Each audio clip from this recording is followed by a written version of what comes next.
Les tests PISA sont rassurants. Depuis quelques années, les résultats s'améliorent en effet.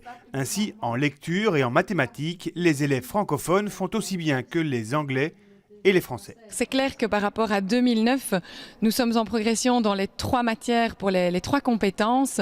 Et donc on ne peut plus dire que la Fédération Wallonie-Bruxelles est à la traîne. En maths, nous avons atteint la moyenne OCDE et dépassé la moyenne européenne.